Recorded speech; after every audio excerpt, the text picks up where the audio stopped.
On May 4th, 2022, Rodrygo just needed 89 seconds to write his name into Champions League history. With Real Madrid seconds away from elimination, he scored twice against Manchester City, sending the Bernabeu into delirium. That night, the entire world knew that Real Madrid found their next superstar. But before I tell you how this hero has become invisible in the Real Madrid team, you need to just understand how special Rodrygo is and was to that Real Madrid team. Because let's think about that 2022 Champions League run. He didn't just score goals, he changed the entire psychology of knockout football. Teams weren't just afraid of Real Madrid anymore, they were afraid of Rodrygo. When Real Madrid seemed dead and buried against Chelsea in the quarterfinals, guess who turned up? It was a Modric Trivela pass into Rodrygo who capitalized. When they needed a miracle against Manchester City, he produced 2 in 89 seconds. But here's where the story takes an unexpected turn, because just when Rodrygo seemed destined to be Real Madrid's next superstar,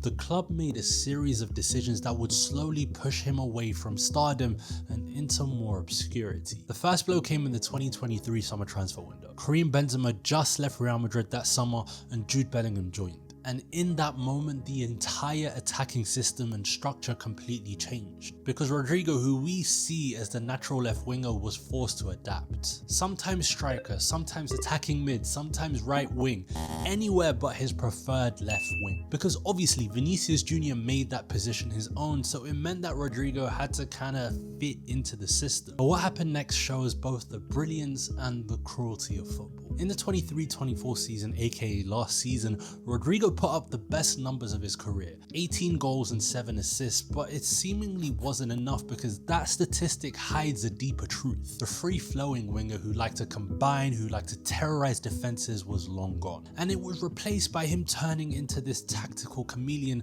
who sacrificed his natural game for the team. And this transformation of Rodrygo's game was evident, especially in the winter months of last season. In the Super Cup last season, he ended up getting 2 goal contributions from striker. A month later, he played against Atletico Madrid and provided 2 assists from the right wing. Against Athletic Club in March, he drifted across the entire front line and ended up scoring 2 goals. 3 different positions and 3 different Rodrygos. And after that Athletic Club match, Carlo Ancelotti went on to say that he is becoming the complete forward. But complete came at a cost, because when you watch those games back, you see 3 different players wearing that same number 11 jersey. That acceleration, that combination, it was replaced by measured movement. That instinctive finishing became calculated positioning. That free spirit of that game against Manchester City 2 seasons prior was being coached into tactical discipline to make up for Vinicius' lack of defensive action. Even his celebrations kind of changed. The pure joy of those Champions League moments, it gave way to quieter acknowledgements. The actions of a player just doing his job rather than living his dream. Let's use that game against Athletic Club from last season. Rodrygo started on the right wing, but he spent the entire game drifting across the front line. He scored 2 goals, yes, but when you look at him, he was really constrained and he was really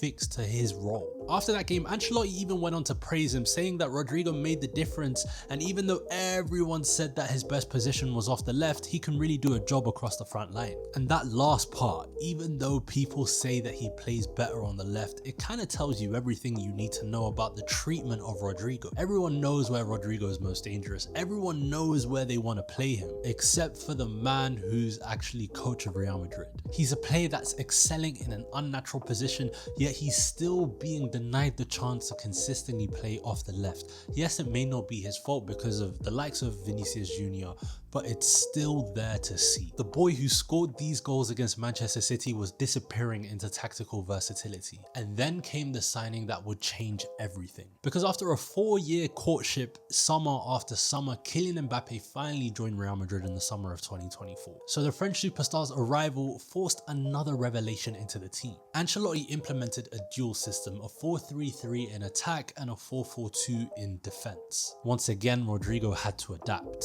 Now he wasn't just playing out of position, he was playing 2 positions in the exact same game. And from there, the mental toll began to show. During an international break back in September, Rodrygo finally opened up. He spoke about being seen as a secondary option, about missing out on the Ballon d'Or even though he had a great season, winning La Liga last season and also winning the Champions League. yet in the top 30 names, Rodrygo was not a part of them. Rodrygo is a player that has sacrificed himself for the greater good of the team, and now when you look at the individual accolades that a season like his should pick up, unfortunately Rodrygo isn't in the conversation. And the breaking point came just recently in the Super Cup final against Barcelona. In the Super Cup final, Ancelotti's experiment of playing all 4 attackers backfired drastically, with Real Madrid losing 5-2. And after that game, Ancelotti made a decision that would probably define Rodrygo's future moving forward. Someone had to be sacrificed for defensive stability. It can't be Vinicius Jr. because it's his team. It can't be Kylian Mbappe because he just joined and he's supposedly the best player in the world. It can't be Jude Bellingham because of the role and the impact that he has on the team. So unfortunately, Rodrygo probably has to find his way on the bench right now. And the funniest part about it is that it isn't the first time that Real Madrid are going to marginalize a player like this. They did it to Claude Makélélé, who left the club, joined Chelsea and started a dynasty there. They did it to Wesley Sneijder, who left immediately and won the treble with Inter. They even did it to Arjen Robben, and we all know the career he went on to have at Bayern Munich. But Rodrygo's case is different. He's not really being pushed out. In my eyes, he's being forgotten. Because in Madrid's big games this season, he's become the ultimate luxury player. He's too good to sell, he's too good to leave out, but he's not essential enough to be a big part of the team. So unfortunately, his solution might be leaving Real Madrid this summer. I mean, at a team like Arsenal, he can really elevate that attack.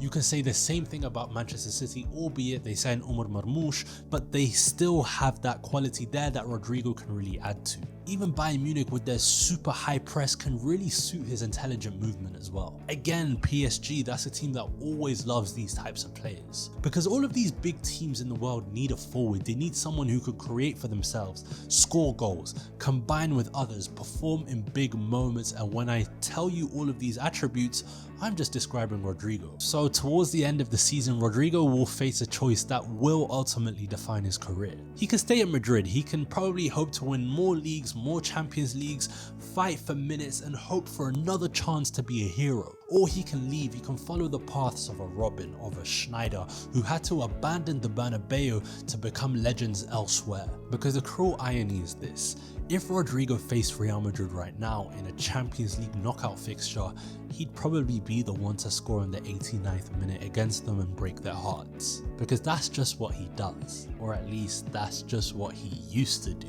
The boy who needed just 89 seconds to become a Madrid hero now finds himself counting his minutes on the bench and potentially counting the minutes left of his Real Madrid career. Because football moves fast, heroes become memories, and sometimes the only way to become visible again is to walk away from the spotlight you once had and to shine once more.